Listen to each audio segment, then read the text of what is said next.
ಇದೇ 28ನೇ ತಾರೀಕು ಬೀದರ್ ಜಿಲ್ಲೆಯ ಬಸವ ಕಲ್ಯಾಣದಲ್ಲಿ ಬಸವಾದಿ ಶರಣರ ಹಿಂದೂ ಸಮಾವೇಶ ಕಾರ್ಯಕ್ರಮವನ್ನು ಆಯೋಜಿಸಲಾಗಿದೆ. ಅದನ್ನು ಸ್ಥಳೀಯ ಆಡಳಿತ ದಂಡಾಧಿಕಾರಿಗಳು ಅಲ್ಲಿ ಅದನ್ನು ತಿರಸ್ಕಾರ ಮಾಡಿದರು. ಅವರಿಗೆ ಅದನ್ನು ತಿರಸ್ಕಾರ ಮಾಡಿರ್ತಕ್ಕಂಥ ಪ್ರಶ್ನೆಯನ್ನು ಹೈಕೋರ್ಟ್ನಲ್ಲಿ ಅವ್ರ ದಾವೆಯನ್ನು ಹೂಡಿ ಹೈಕೋರ್ಟ್ ಅವರಿಗೆ ಯಾವ ಆ ಸಮಾವೇಶದಲ್ಲಿ ಯಾರ ನೇತೃತ್ವದಲ್ಲಿ ಜರುಗ್ತಾ ಇತ್ತು, ಕೊಲ್ಹಾಪುರ ಜಿಲ್ಲೆಯ ಕನೇರಿ ಸ್ವಾಮಿಗಳ ನೇತೃತ್ವದಲ್ಲಿ ಕಾರ್ಯಕ್ರಮವನ್ನು ಆಯೋಜಿಸಲಾಗಿದ್ದು, ಕನೇರಿ ಸ್ವಾಮಿಗಳಿಗೆ ಮಾತನಾಡತಕ್ಕಂಥದ್ದು ಅವಕಾಶವನ್ನು ಕೊಟ್ಟಿರೋದಿಲ್ಲ. ಇದನ್ನು ಪ್ರಜಾಪ್ರಭುತ್ವದಲ್ಲಿ ಇದನ್ನು ಏನಪ್ಪ ಅಂದರೆ ಪ್ರತಿಯೊಬ್ಬರಿಗೆ ಹಕ್ಕಿರ್ತಕ್ಕಂಥ ವಾಕ್ ಸ್ವಾತಂತ್ರ್ಯ ಇದ್ದರೂ ಕೂಡ ಇವತ್ತು ಇದು ಐತಿಹಾಸಿಕವಾಗಿರ್ತಕ್ಕಂಥ ಒಂದು ತೀರ್ಪನ್ನು ಹೈಕೋರ್ಟ್ ಕೊಟ್ಟಿದೆ. ಅದನ್ನು ತುಂಬ ಹಾರ್ದಿಕವಾಗಿರ್ತಕ್ಕಂಥ ಸ್ವಾಗತವನ್ನು ನಾವು ಜಾಗತಿಕ ಲಿಂಗಾಯತ್ ಮಹಾಸಭಾ ಬಸವಪರ ಸಂಘಟನೆಗಳ ಪರವಾಗಿ ಸ್ವಾಗತವನ್ನು ಕೋರ್ತಾ ಇದ್ದೇವೆ. ಮುಖ್ಯವಾಗಿ ಇದರ ಹಿಂದೆ ಒಂದು ದೊಡ್ಡ ಬೃಹತ್ ಷಡ್ಯಂತ್ರ ಇದೆ. ಬಸವಾದಿ ಶರಣರು ಮತ್ತು ಹಿಂದೂ ಇದಕ್ಕೆ ಯಾವ ರೀತಿ ಆಕಾಶ ಭೂಮಿ ಇದೆ ಆ ರೀತಿ ಏನಪ್ಪ ಅಂದರೆ ತದ್ವಿರುದ್ಧವಾಗಿರ್ತಕ್ಕಂಥ ವಿಚಾರಗಳನ್ನು ಇರ್ತಕ್ಕಂಥವ್ರು. ಅವರು ಎರಡೂ ಒಂದೇ ಕೂಡಿಸಿ ಬಸವಾದಿ ಶರಣರು ಕೊಟ್ಟಿರ್ತಕ್ಕಂಥ ಜಗತ್ತಿಗೆ ಸಮಾನತೆಯನ್ನು ತತ್ವವನ್ನು 12ನೇ ಶತಮಾನಕ್ಕೆ ಕೊಟ್ಟಿರ್ತಕ್ಕಂಥದ್ದು, ವಚನ ಸಾಹಿತ್ಯ ಮೂಲಕ ಏನಪ್ಪ ಅಂದರೆ ದಾಖಲೆಯನ್ನು ಕೊಟ್ಟಿರ್ತಕ್ಕಂಥದ್ದು, ಅದನ್ನು ನಾಶ ಮಾಡಬೇಕು ಅಂತಕ್ಕಂಥದ್ದು 12ನೇ ಶತಮಾನದಲ್ಲೇ ಪ್ರಯತ್ನವನ್ನು ಮಾಡಿ ವಿಫಲರಾಗಿದ್ದಾರೆ. ನಮ್ಮ ಶರಣರು ತಮ್ಮ ಪ್ರಾಣವನ್ನು ಕೊಟ್ಟು ವಚನ ಸಾಹಿತ್ಯವನ್ನು ಉಳಿಸ್ಕೊಂಡಿದ್ದಾರೆ. ಈಗಲೂ ಕೂಡ ಅದೇ ಪ್ರಯತ್ನವನ್ನು ಮುಂದುವರಿಸ್ತಾ ಇದ್ದಾರೆ ಅದೇ ಸಂತತಿಯವರು. ಅದಕ್ಕಾಗಿ ನಾವು ಏನಪ್ಪ ಅಂದರೆ ಬಸವಾದಿ ಶರಣರ ತತ್ವಗಳನ್ನು ಅವರು ಆಚರಣೆ ಮಾಡ್ತಾ ಇದ್ದಾರೆ, ಸಮಾವೇಶ ಮಾಡ್ತಾ ಇದ್ದಾರೆ, ತುಂಬುವುದರಿಂದ ಸ್ವಾಗತವನ್ನು ಬೆಂಬಲವನ್ನು ವ್ಯಕ್ತಪಡಿಸ್ತಾ ಇದ್ದೇವೆ. ಆದರೆ ಬಸವಾದಿ ಶರಣರು ಮತ್ತು ಹಿಂದೂ ಅಂತಕ್ಕಂಥ ನಾಮ ಶೀರ್ಷಿಕೆಯನ್ನು ಸೇರ್ಪಡೆ ಮಾಡಿ ಜನರಿಗೆ ಕನ್ಫ್ಯೂಸ್ ಮಾಡ್ತಾ ಇದ್ದಾರೆ. ಜನರಿಗೆ ಏನಪ್ಪ ಅಂದರೆ ದ್ವಂದ್ವ ನೀತಿಯನ್ನು ಬೀರ್ತಾ ಇದ್ದಾರೆ. ಅದನ್ನು ನಾವು ವಿರೋಧ ಮಾಡ್ತಾ ಇದ್ದೇವೆ. ಯಾಕಂದರೆ ಹಿಂದೂ ಇದರಲ್ಲಿ ವರ್ಣಾಶ್ರಮ ಪದ್ಧತಿ, ಚಾತುರ್ವರ್ಣದ ಪದ್ಧತಿ, ಅಲ್ಲಿ ಲ್ಯಾಡರ್ ಟೈಪ್ ಆಫ್ ಸೊಸೈಟಿ ಅಂತಾರೆ ಇದಕ್ಕೆ. ಇದನ್ನು ಸಮಾನವಾಗಿ ಕೊಟ್ಟಿರ್ತಕ್ಕಂಥದ್ದು ಶರಣರು, ಅದಕ್ಕೆ ತದ್ವಿರುದ್ಧವಾಗಿರ್ತಕ್ಕಂಥದ್ದು ಕೊಟ್ಟಿರ್ತಕ್ಕಂಥ ಹಿಂದೂ. ಎರಡೂ ಏನಪ್ಪ ಅಂದರೆ ಒಂದು ಕಡೆ ಸೇರಲಿಕ್ಕೆ ಸಾಧ್ಯ ಇಲ್ಲ, ಪೂರ್ವ ಪಶ್ಚಿಮ ಸೇರಲಿಕ್ಕೆ ಸಾಧ್ಯ ಇಲ್ಲ. ಆ ದಿಸೆಯಲ್ಲಿ ಇವತ್ತು ಎಲ್ಲಿವರೆಗೆ ಅಂತಂದರೆ ಬಸವಾದಿ ಶರಣರ ಹಿಂದೂ ಏನು ಸೇರಿಸ್ತಾ ಇದ್ದಾರೆ ಅದನ್ನು ಬೇರ್ಪಡೆ ಮಾಡಬೇಕು. ಕೇವಲ ಬಸವಾದಿ ಶರಣರ ಸಮಾವೇಶ ಮಾಡಿದ್ರೆ ಸ್ವಾಗತ ಮಾಡ್ತಾ ಇದ್ದೇವೆ. ಕೇವಲ ಅವರು ಹಿಂದೂ ಇದ್ರ ಬಗ್ಗೆ ವಿರೋಧ ಇಲ್ಲ, ನಮ್ಮ ವಿರೋಧ ಇಲ್ಲ. ಆದರೆ ಹಿಂದೂ ಸಮಾವೇಶ ಮಾಡಲಿ, ಅದ್ರ ಬಗ್ಗೆ ಅವರು ಚಿಂತನೆ ಮಾಡಲಿ, ಅದಕ್ಕೆ ಬಗ್ಗೆ ಇದೂ ಇಲ್ಲ. ಆದರೆ ಬಸವಾದಿ ಶರಣರ ಜೊತೆಗೆ ಇದನ್ನು ಸಮೀಕರಣ ಮಾಡ್ಕೊಂಡು ಸಮಾವೇಶ ಮಾಡ್ತಾರೆ, ಅದನ್ನು ಉಗ್ರವಾಗಿ ಖಂಡಿಸ್ತಾ ಇದ್ದೇವೆ. ಅದನ್ನು ಎಲ್ಲಿವರೆಗೆ ಅದನ್ನು ಬಿಡೋದಿಲ್ಲ ಅಲ್ಲಿವರೆಗೆ ನಮ್ಮ ಹೋರಾಟವನ್ನು ಮುಂದುವರಿತಾ ಇದೆ. 28ನೇ ತಾರೀಕು ನಾಡಿನ ಕರ್ನಾಟಕ, ಮಹಾರಾಷ್ಟ್ರ ಮತ್ತು ತೆಲಂಗಾಣ, ಆಂಧ್ರದ ಜನರು ಏನಪ್ಪ ಅಂದರೆ ಇದರಲ್ಲಿ ಭಾಗವಹಿಸ್ತಾ ಇದ್ದಾರೆ. ಅದನ್ನು ನಾವು ಪ್ರತಿಭಟನೆ ಮಾಡ್ತಾ ಇದ್ದೇವೆ.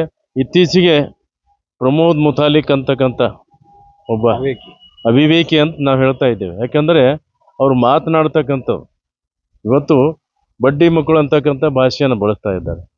ಇವತ್ತು ಯಾವುದೇ ಇದು ಇದ್ದರೆ ವಿರೋಧ ಮಾಡ್ತಕ್ಕಂಥವ್ನು ಕೂಡ ರೀತಿ ನೀತಿ ಇದೆ, ಅದನ್ನು ಭಾಷೆ ಬಳಸ್ತಕ್ಕಂಥದ್ದು ಇದೆ.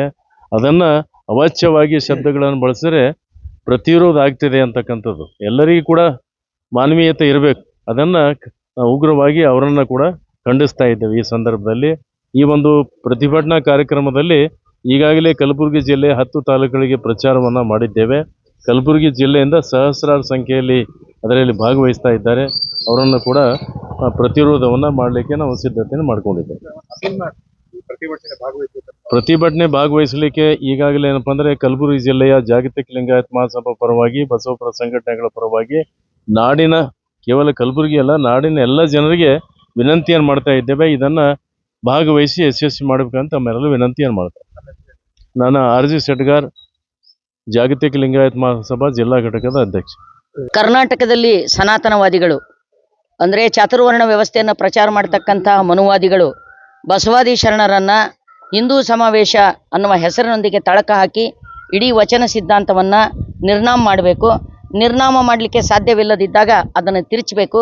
ತನ್ನ ಮೂಗಿನ ನೇರಕ್ಕೆ ಅದನ್ನ ಪುನಃ ಅಳವಡಿಸಿಕೊಳ್ಬೇಕನ್ನುವಂಥ ಒಂದು ದೊಡ್ಡ ಹುನ್ನಾರ ನಡೆಸಿದ್ದಾರೆ. ಅದರ ಭಾಗವಾಗಿಯೇ ಕರ್ನಾಟಕದ ಎಲ್ಲ ಜಿಲ್ಲೆಗಳಲ್ಲಿ ಬಸವಾದಿ ಶರಣ ಹಿಂದೂ ಸಮಾವೇಶ ಅನ್ನುವಂಥ ಹೊಸ ಡಂಬರಾಟ ತಗೊಂಡು ಅವ್ರು ಬರ್ತಾ ಇದ್ದಾರೆ. ಅನೇಕ ಕಡೆ ಹಿಂದೂ ಸಮಾವೇಶ ಇವರಿಗೆ ಮಾಡಿದ್ದಾರೆ, ಮಾಡಬಹುದು, ಅದು ಅವರ ಸ್ವಾತಂತ್ರ್ಯ, ಇದು ಸಂವಿಧಾನ ಕೊಟ್ಟಿದೆ. ಅದರ ಬಸವಾದಿ ಶರಣರನ್ನ ಹಿಂದೂ ಅನ್ನುವ ಹೆಸರಿನ ಒಳಗಡೆ ಆ ಫೋಲ್ಡರ್ನ ಒಳಗಡೆ ತರುವಂಥ ಕುಚೇಷ್ಟೆಗಳನ್ನ ಅವ್ರು ಮಾಡಬಾರ್ದು. ಬಸವ ತತ್ವಕ್ಕೂ ಸನಾತನ ತತ್ವಕ್ಕೂ ತದ್ವಿರುದ್ಧವಾದದ್ದು. ಚಾತುರ್ವರ್ಣ ವ್ಯವಸ್ಥೆಯನ್ನ, ಕರ್ಮ ಸಿದ್ಧಾಂತವನ್ನ, ಇತ್ಯಾದಿ ಪಾಪ ಪುಣ್ಯ ಸ್ವರ್ಗ ನರಕ ಅನ್ನುವಂಥ ಧರ್ಮದ ಬಗ್ಗೆ ಭಯ ಹುಟ್ಟಿಸಿರುವಂಥ ಶೂದ್ರರನ್ನ ದಲಿತರನ್ನ ಹೊರಗಿಟ್ಟಿರ್ತಕ್ಕಂಥ ಸನಾತನವಾದಿಗಳಿಗೂ ಸರ್ವ ಸಮಾನತೆಯನ್ನು ಸಾರಿರ್ತಕ್ಕಂಥ ಬಸವ ತತ್ವ ಬಸವ ಸಿದ್ಧಾಂತಕ್ಕೂ ಅನೇಕ ದುಡಿಯುವ ಜನರು ಕೂಡಿ ಕಟ್ಟಿಕೊಂಡಿರ್ತಕ್ಕಂಥ ಈ ಲಿಂಗಾಯತ ಅನ್ನುವಂಥ ಧರ್ಮಕ್ಕೂ ಕೂಡ ಯಾವುದೇ ರೀತಿಯಾಗಿರ್ತಕ್ಕಂಥ ಸಂಬಂಧ ಇಲ್ಲ. ಆದರೆ ಈಗ ಅವರಿಗೆ ಸಂಬಂಧ ಕಲ್ಪಿಸಬೇಕಾದ ಅವಶ್ಯಕತೆ ಯಾಕೆ ಕಂಡುಕೊಂಡಿದೆ ಅಂದರೆ ಅವ್ರ ಹಿಂದೂ ಕಾರ್ಡ್ ಈಗ ನಡೀತಾ ಇಲ್ಲ. ಹಿಂದೂ ಕಾರ್ಡ್ ಫೇಲ್ ಆಗ್ಯದ. ಅವರಿಗೆ ಹಿಂದೂ ಅನ್ನೋ ಹೆಸರು ತಗೊಂಡು ಬಂದ್ರೆ ಫೇಸ್ ಇಲ್ಲ, ಫೇಸ್ ವ್ಯಾಲ್ಯೂ ಕಳ್ಕೊಂಡಾರ. ಅದಕ್ಕೆ ಅದನ್ನು ನವೀಕರಣ ಮಾಡಿಕೊಳ್ಳುವುದಕ್ಕಾಗಿ ಮತ್ತು ಬಸವಾದಿ ಶರಣರ ಅನುಯಾಯಿಗಳೇನಾರ, ಬಸವಾದಿ ಶರಣ ಪ್ರೇಮಿಗಳೇನಾರ ಅವ್ರ ದಿಕ್ಕು ತಪ್ಪಿಸುವುದಕ್ಕಾಗಿ ಹಿಂದೂ ಬಸವಾದಿ ಶರಣ ಹಿಂದೂ ಅಂತ ಹೊರಟಿದ್ದಾರೆ. ಅವ್ರ ಜೊತೆ ನಮಗಿರ್ತಕ್ಕಂಥದ್ದು ತಾತ್ವಿಕ ಸಂಘರ್ಷ, ಸೈದ್ಧಾಂತಿಕ ಸಂಘರ್ಷ. ಬಸವಣ್ಣನ ಬಗ್ಗೆ ಯಾರು ಬೇಕಾದವರು ಮಾತಾಡಬಹುದು. ಬಸವಾದಿ ಶರಣರನ್ನ ಕುರಿತು ಯಾರ್ದು ಗುತ್ತಿಗೆ ಇಲ್ಲ. ಆದರೆ ಅವ್ರ ತತ್ವ ಸಿದ್ಧಾಂತವನ್ನು ಅರ್ಥ ಮಾಡಿಕೊಂಡು ಅದರ ಮೂಲಕ ಅನುಷ್ಠಾನ ಮಾಡೋದಾದ್ರೆ, ಆ ತತ್ವಗಳನ್ನ ತಮ್ಮ ಜೀವನದಲ್ಲಿ ಫಾಲೋ ಮಾಡೋದಾದ್ರೆ ಖಂಡಿತ ಯಾರು ಬೇಕಾದರೂ ಬಸವಾದಿ ಶರಣರ ಸಮಾವೇಶ ಮಾಡಬಹುದು. ಹಿಂದೂ ಜೊತೆಗೆ ಟ್ಯಾಗ್ ಮಾಡಿ ಅಲ್ಲ. ಟ್ಯಾಗ್ ಮಾಡುವ ನಡುವೆ ಒಂದು ದೊಡ್ಡ ರಾಜಕೀಯ ಸಾಂಸ್ಕೃತಿಕ ಕುತಂತ್ರ ಇದೆ. ಆ ಕುತಂತ್ರವನ್ನ ನಾವು ಭೇದಿಸ್ತೇವೆ, ಒಡಿತೇವೆ. ನಿಜವಾದ ಬಸವ ಅನುಯಾಯಿಗಳು ಎಚ್ಚೆತ್ತುಕೊಂಡಿದ್ದಾರೆ. ಈಗ ಅವರ ಆಟ ನಡೆಯುವುದಿಲ್ಲ. 28ನೇ ತಾರೀಕಿಗೆ ಬಸವ ಕಲ್ಯಾಣದಲ್ಲಿ ನಡೆಯುತ್ತಿರುವಂಥ ಆ ಹಿಂದೂ ಶರಣ ಸಮಾವೇಶ ಏನಿದೆ ಅದಕ್ಕೆ ನಾವು ಖಂಡಿಸ್ತೇವೆ, ಪ್ರತಿಭಟಿಸ್ತೇವೆ. ಅವತ್ತಿನ ದಿವಸ ಬಸವ ಕಲ್ಯಾಣದ ಮುಖ್ಯ ದ್ವಾರದ ಎದುರುಗಡೆ ಕರ್ನಾಟಕ, ಆಂಧ್ರ, ಮಹಾರಾಷ್ಟ್ರ ಎಲ್ಲ ಕಡೆಯಿಂದ ಅಸಂಖ್ಯಾತ ಬಸವ ಭಕ್ತರು ಬರ್ತಾರೆ. ಒಂದು ಪ್ರತಿಭಟನೆ ಶಾಂತಿಯುತವಾದ ಪ್ರತಿಭಟನೆ. ನಾವು ಹಿಂಸೆಯನ್ನು ಪ್ರಚೋದಿಸುವವರಲ್ಲ, ಅವರ ಹಾಗೆ ಅಶ್ಲೀಲ ಪದಗಳನ್ನು ಬಳಸುವವರಲ್ಲ. ಆ ಯಾವುದರಲ್ಲಿ ಕೂಡ ನಮಗೆ ವಿಶ್ವಾಸವಿಲ್ಲ. ಸಂವಿಧಾನ ದತ್ತವಾದ ನಮ್ಮ ಪ್ರತಿಭಟನೆಯನ್ನ ಶಾಂತಿಯ ಮೂಲಕ ತೋರಿಸ್ತೇವೆ, ಅದನ್ನು ದಾಖಲಿಸ್ತೇವೆ, ಅವರಿಗೆ ಒಂದು ಎಚ್ಚರಿಕೆ ಕೊಡ್ತೇವೆ.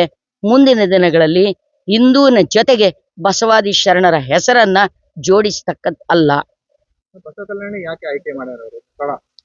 ಹಾಗೆ ನೋಡಿದ್ರೆ ಅವರು ಕರ್ನಾಟಕದ ಎಲ್ಲ ಜಿಲ್ಲೆಗಳಲ್ಲಿ ಮಾಡ್ತಾನೆ ಇದ್ದಾರೆ. ಅವರು ಈಗಾಗಲೇ ಅವರು ಗದಗ್ನಲ್ಲಿ ಮಾಡಿದ್ದಾರೆ, ಬಬಲೇಶ್ವರದಲ್ಲಿ ಮಾಡಿದ್ದಾರೆ, ಮೊನ್ನೆ ಶಾಪುರದಲ್ಲಿ ಮಾಡಿದ್ದಾರೆ. ಎಲ್ಲೆಲ್ಲಿ ಮಾಡ್ಯಾರ ಅಲ್ಲೆಲ್ಲ ಕಡೆ ವಿರೋಧ ಆಗಿದೆ. ವಿರೋಧ ಆಗ್ಲಾರ್ದೆ ಎಲ್ಲಿ ಒಂದೇ ಸಲ ಮಾಡಿಲ್ಲ, ವಿರೋಧ ಆಗ್ತಾನೆ ಇದೆ. ಅವರ ಮೊದಲು ಒಂದು 2-3 ಕಡೆ ಟೆಸ್ಟಿಂಗ್ ಡೋಸ್ ಇದ್ದವು. ಬಸವ ಕಲ್ಯಾಣ ಬಸವಾದಿ ಶರಣರ ಪ್ರಯೋಗ ಭೂಮಿ, ಅವರ ಕರ್ಮ ಭೂಮಿ. ಇಡೀ ಜಗತ್ತಿನ ಜನ ಇವತ್ತು ಬಸವ ಕಲ್ಯಾಣದ ಕಡೆ ಕಣ್ತೆರೆದು ನೋಡ್ತಾ ಇದ್ದಾರೆ. ಜಗತ್ತಿನ ತುಂಬ ಬಸವ ತತ್ವಗಳ ಬಗ್ಗೆ ಚರ್ಚೆ ನಡೆದಿದೆ. ಅವರ ಮಾಡಿರ್ತಕ್ಕಂಥ ಫಿಲಾಸಫಿ ಅದಲ್ಲ, ಅದನ್ನ ಕುರಿತು ಜಾಗತಿಕ ಫಿಲಾಸಫಿ ಎದುರುಗಡೆ ಬಸವ ಫಿಲಾಸಫಿಯನ್ನು ಇಟ್ಕೊಂಡು ತೌಲನಿಕವಾದ ಅಧ್ಯಯನಗಳು ನಡೆದಿವೆ. ಒಂದು ವೇಳೆ ಬಸವ ತತ್ವ, ಆ ಬಸವ ಫಿಲಾಸಫಿ ಅನ್ನೋದು ವ್ಯಾಪಕವಾಗಿ ಅಧ್ಯಯನಕ್ಕೆ, ಚರ್ಚೆಗೆ, ಸಂಶೋಧನೆಗೆ ಒಳಗಾದರೆ ಜಗತ್ತಿನ ಜನ ಕಲ್ಯಾಣಕ್ಕೆ ಹರಿದು ಬರ್ತಾರೆ. ಜಗತ್ತಿನ ಜನ ಬರುವ ಪೂರ್ವದಲ್ಲಿನೇ ಅದನ್ನೊಂದು ಕೇವಲ ಧಾರ್ಮಿಕ ಕೇಂದ್ರವನ್ನಾಗಿ ಮಾಡಬೇಕು.